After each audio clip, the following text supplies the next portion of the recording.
ज्योति सिंह और पवन सिंह पति पत्नी के बीच में मैं एक गाना थोड़ा सा आप लोगों को सुनाना चाह रही हूँ और ऐसा लगेगा जरूर बताइएगा। सिंदूरवा लगावल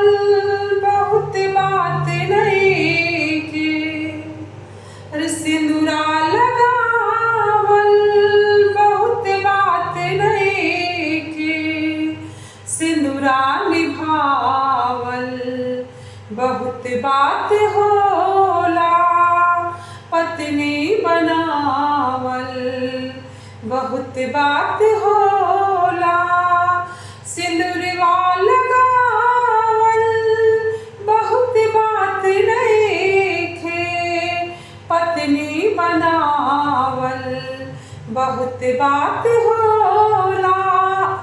बिहवा रचावल बहुत बात नइखे, घरवा बसावल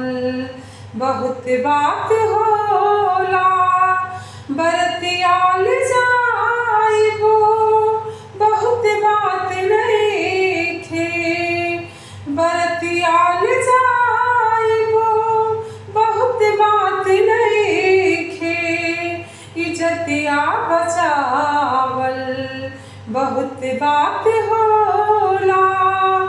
पत्नी रोआवल बहुत पाप होला, पत्नी रोआवल बहुत पाप होला, सड़क पे रोआवल महापाप होला, पत्नी रोआइबो बहुत पाप होला, घर से भगाइबो महापाप होला,